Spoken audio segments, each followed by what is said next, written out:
So what does it mean for a machine to be athletic? We will demonstrate the concept of machine athleticism and our research to achieve it with the help of these flying machines called quadcopters, or quads for short. Quads have been around for a long time. The reason that they're so popular these days is because they're mechanically simple.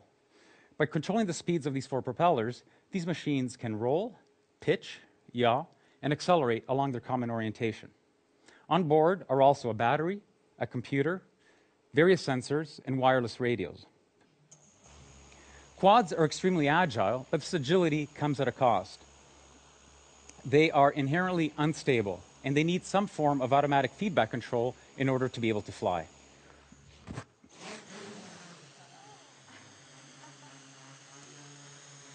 So, how did it just do that? Cameras on the ceiling and a laptop serve as an indoor global positioning system. It's used to locate objects in the space that have these reflective markers on them. This data is then sent to another laptop that is running estimation and control algorithms, which in turn sends commands to the quad, which is also running estimation and control algorithms. The bulk of our research is algorithms. It's the magic that brings these machines to life. So how does one design the algorithms that create a machine athlete? We use something broadly called model-based design. We first capture the physics with a mathematical model of how the machines behave. We then use a branch of mathematics called control theory to analyze these models and also to synthesize algorithms for controlling them. For example, that's how we can make the quad hover. We first capture the dynamics with a set of differential equations.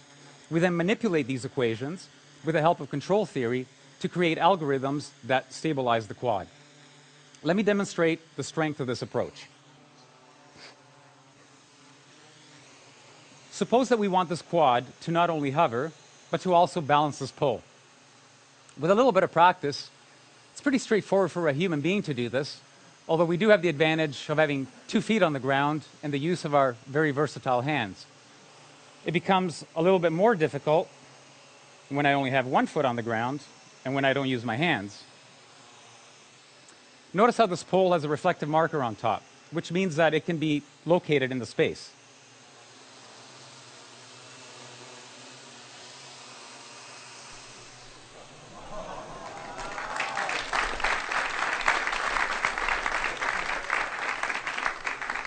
You can notice that this quad is making fine adjustments to keep the pole balanced. How do we design the algorithms to do this? We added the mathematical model of the pole to that of the quad. Once we have a model of the combined quad-pole system, we can use control theory to create algorithms for controlling it. Here you see that it's stable, and even if I give it little nudges, it goes back to the nice balanced position. We can also augment the model to include where we want the quad to be in space. Using this pointer, made out of reflective markers, I can point to where I want the quad to be in space, a fixed distance away from me.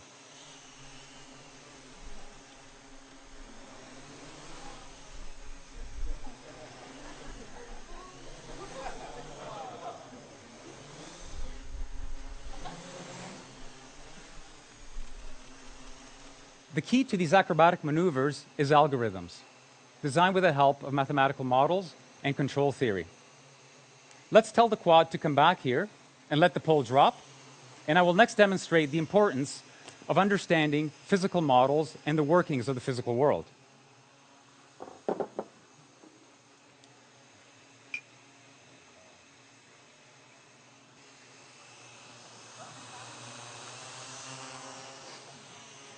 Notice how the quad lost altitude when I put this glass of water on it.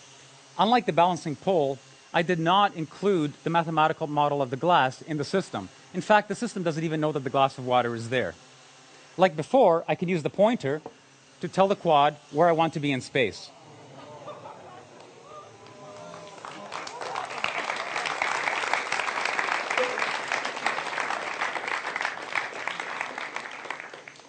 Okay, you should be asking yourself, why doesn't the water fall out of the glass? 2 facts. The first is that gravity acts on all objects in the same way. The second is that the propellers are all pointing in the same direction of the glass, pointing up. You put these two things together, the net result is that all side forces on the glass are small and are mainly dominated by aerodynamic effects, which at these speeds are negligible.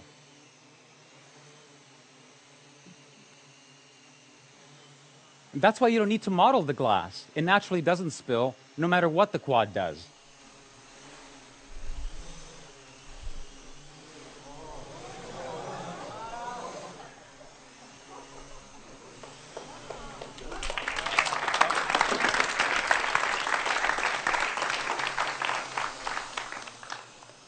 The lesson here is that some high-performance tasks are easier than others, and that understanding the physics of the problem tells you which ones are easy and which ones are hard. In this instance, carrying a glass of water is easy, balancing a pole is hard. We've all heard stories of athletes performing feats while physically injured. Can a machine also perform with extreme physical damage? Conventional wisdom says that you need at least 4 fixed motor propeller pairs in order to fly, because there are 4 degrees of freedom to control: roll, pitch, yaw, and acceleration. Hexacopters and octocopters with 6 and 8 propellers can provide redundancy, but quadcopters are much more popular because they have the minimum number of fixed motor propeller pairs, 4. Or do they?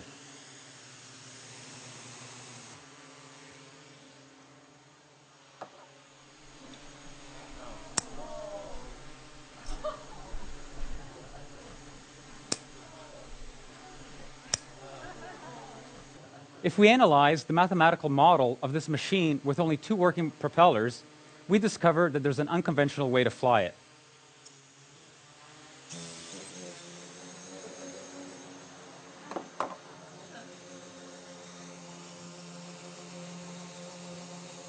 We relinquish control of yaw, but roll, pitch, and acceleration can still be controlled with algorithms that exploit this new configuration.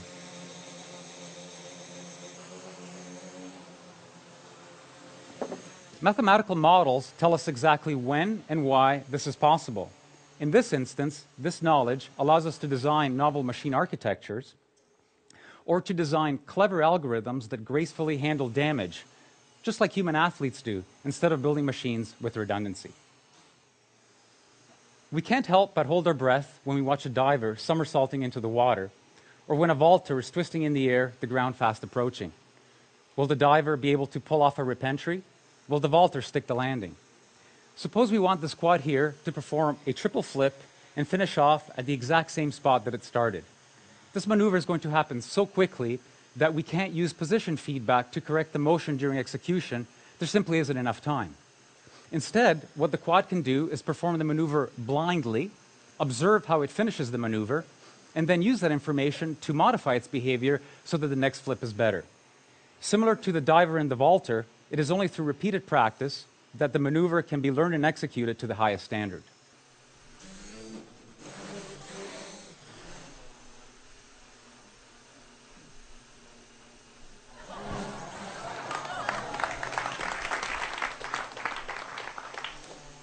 Striking a moving ball is a necessary skill in many sports. How do we make a machine do what an athlete does seemingly without effort?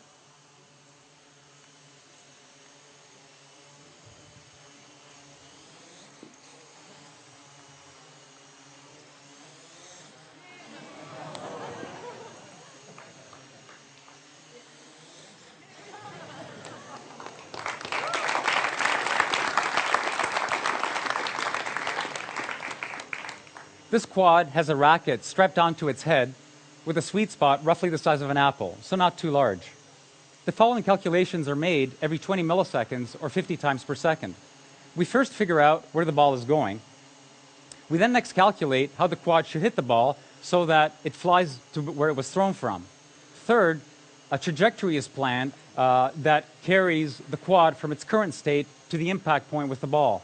Fourth, we only execute 20 milliseconds worth of that strategy. 20 milliseconds later, the whole process is repeated until the quad strikes the ball.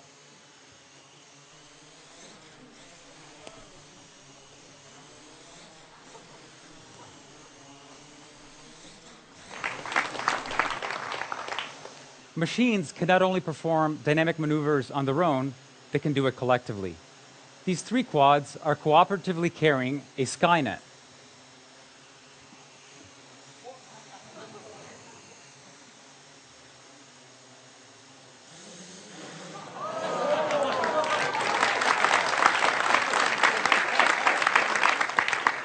They perform an extremely dynamic and collective maneuver to launch the ball back to me. Notice that at full extension, these quads are vertical.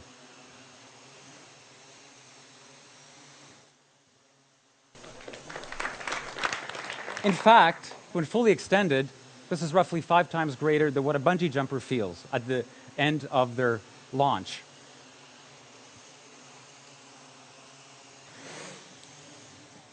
The algorithms to do this are very similar to what the single quad used to hit the ball back to me.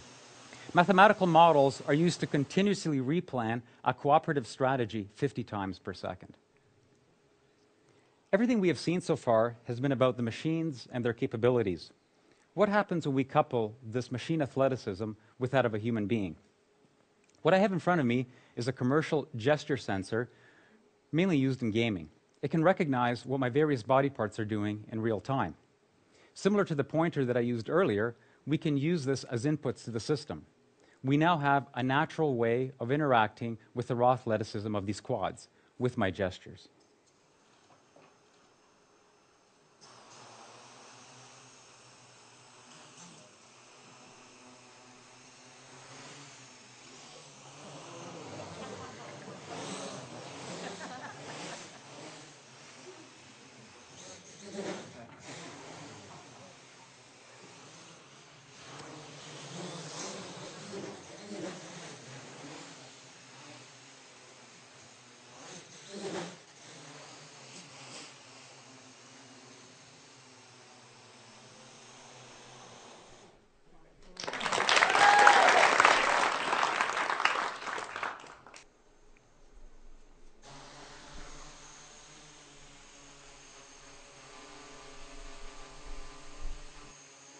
Interaction doesn't have to be virtual, it can be physical. Take this quad, for example. It's trying to stay at a fixed point in space. If I try to move it out of the way, it fights me and moves back to where it wants to be. We can change this behavior, however. We can use mathematical models to estimate the force that I'm applying to the quad. Once we know this force, we can also change the laws of physics, as far as the quad is concerned, of course. Here the quad is behaving as if it were in a viscous fluid. We now have an intimate way of interacting with a machine. I will use this new capability to position this camera-carrying quad to the appropriate location for filming the remainder of this demonstration.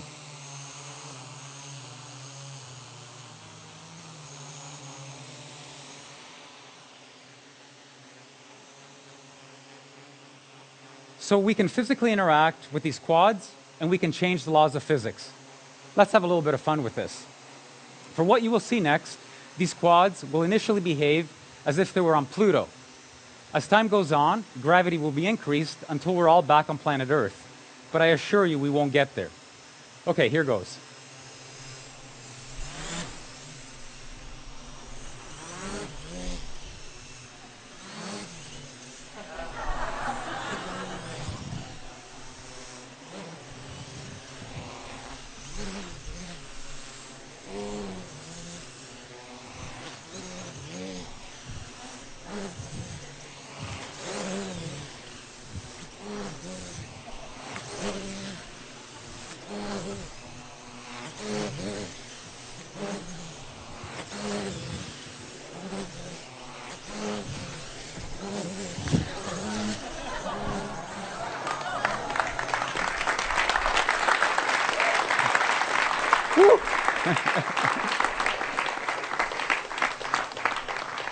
You're all thinking now, these guys are having way too much fun.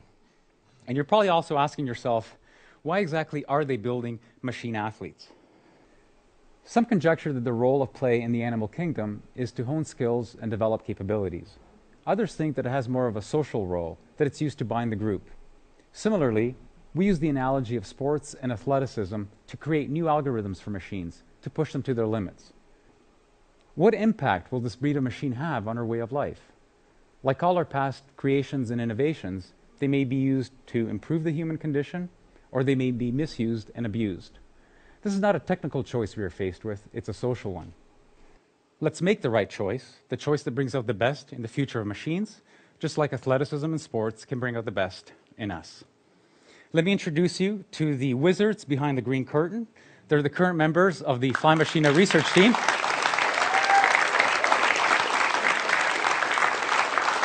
Federico Gugliaro, Dario Brascianini, Marcus Henn, Sergei Lupashin, Mark Muller, and Robin Ritz. Look out for them. They're destined for great things. Thank you.